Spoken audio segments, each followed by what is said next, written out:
Secretary Clinton said she never sent or received any classified information over her private email. Was that true?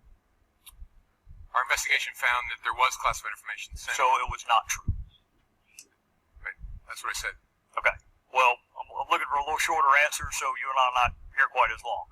Secretary Clinton said there was nothing marked classified on her emails, either sent or received. Was that true? That's not true. Secretary Clinton said, I did not email any classified material to anyone on my email. There is no classified material. Was that true? There was classified material emailed.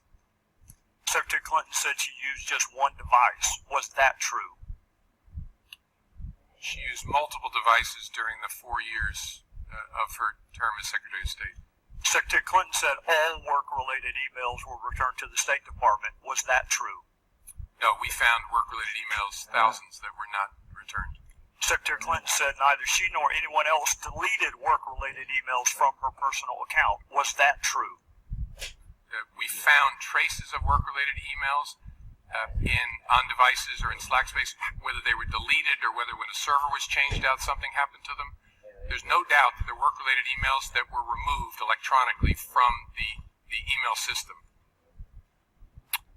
Secretary Clinton said her lawyers read every one of the emails and were overly inclusive. Did her lawyers read the email content individually? No. False exculpatory statements, they are used for what? Well, either for a substantive prosecution or for evidence of intent in a criminal prosecution. Exactly. Intent and consciousness of guilt, right? Is that right? Right. Consciousness of guilt and intent. 2 days ago, Director, you said a reasonable person in her position should have known a private email was no place to send and receive classified information. You're right. An average person does know not to do that. This is no average person. This is a former First Lady, a former United States Senator, and a former Secretary of State that the President now contends is the most competent, qualified person to be president since Jefferson. She affirmatively rejected efforts to give her a state.gov account. She kept these private emails for almost 2 years and only turned them over to Congress because we found out she had a private email account. There's nothing to keep a future Secretary of State or President from this exact same email scheme or their staff. And my real fear is this. It's what the chairman touched upon. This double-track justice system that is rightly or wrongly perceived in this country. That if you are a private in the Army and you email yourself classified information, you will be kicked out. But if you are Hillary Clinton and you seek a promotion to Commander-in-Chief, you will not be. I really don't care what you all say about me. It doesn't bother me a bit. You will be getting, and in fact the entire world will be getting, all of my emails because they're all going to be public and you will be able to read them along with everybody else. My question was whether or not the previous congressional committees and ARB had access to your emails. That was my question. 90 to 95% of my work-related emails were in the state system. If they wanted to see them, they would certainly have been able to. You know what? That is maybe the 10th time you have cited that figure today. It is. And I have not heard anyone other than you ever cite that figure. Who told you that 90 to 95% of your emails were in the State Department system? Who told you that? We learned that from the State Department. Can you provide me with a name? Because when I asked the State Department about 10 days ago, what's the source of that figure? They shrugged their shoulders. The Inspector General report found that less than 1% of State Department emails, record emails, were captured. So they give a number of less than 1%, and you give a number of 90%. You didn't mention a video because there was never a video-inspired protest in Benghazi. There was in Cairo, but not in Benghazi. Victoria Nuland, your spokesperson at the State Department, hours after the attack said this: Benghazi has been attacked by militants. In Cairo, police have removed demonstrators. Benghazi, you got weapons and explosions. Cairo, you got spray paint and rocks. 1 hour before the attack in Benghazi, Chris Stevens walks the diplomat to the front gate. The ambassador didn't report a demonstration.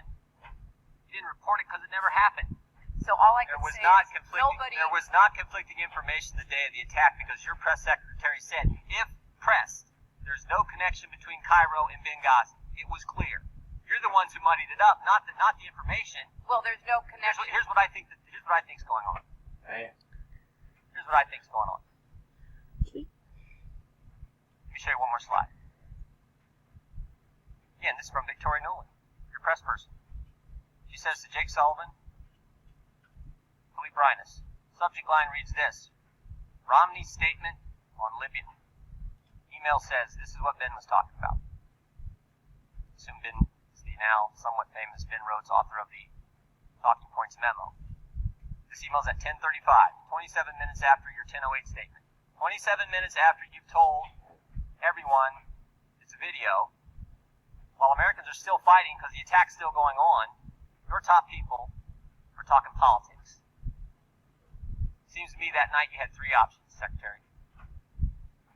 You could tell the truth, like you did with your family, like you did with the Libyan president, like you did with the Egyptian prime minister. Tell them it was a terrorist attack.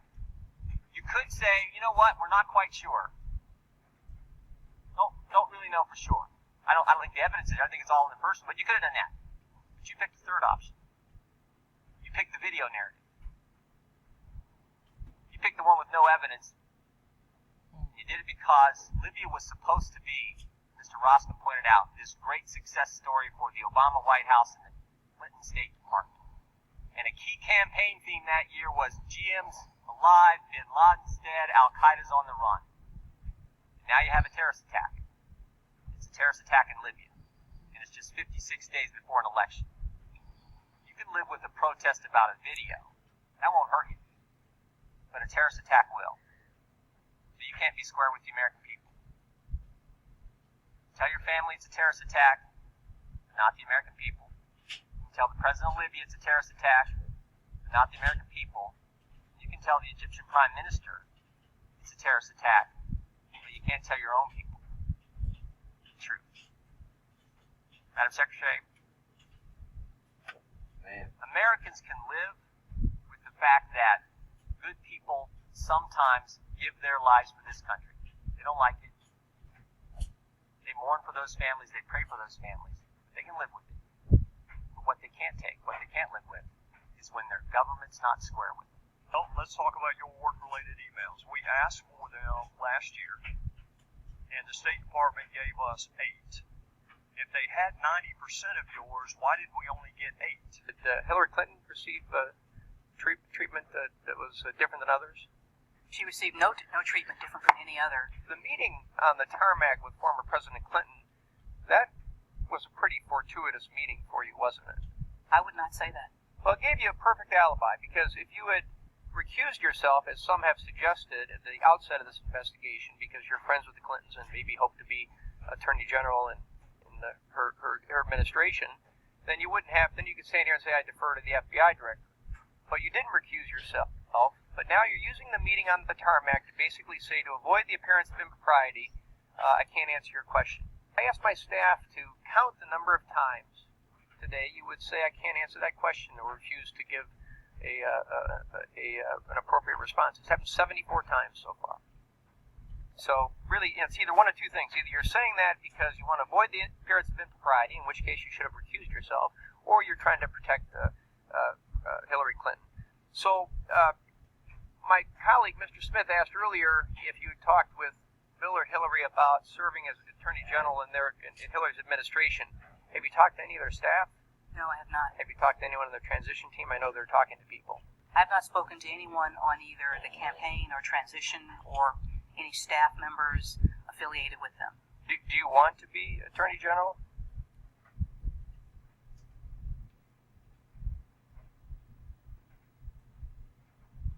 My focus is on being the Attorney General throughout the remainder of this administration and dealing with the issues that I've discussed here, particularly my focus on law enforcement and community relations and national security as represented by the Department's work in the most recent tragic actions facing this country. Also my work involving vulnerable victims in human trafficking. My focus is on making sure that the resources and assets of the Department of Justice are dedicated towards those important goals, particularly when it comes to individuals who feel at odds or left out or somehow cut out of our society, and therefore are in a situation where their relationship of trust with law enforcement Thank you, government. General. I'm going to reclaim my time. Why did you tell the FBI security detail not to have any cameras or phones when you met with President Clinton on the plane?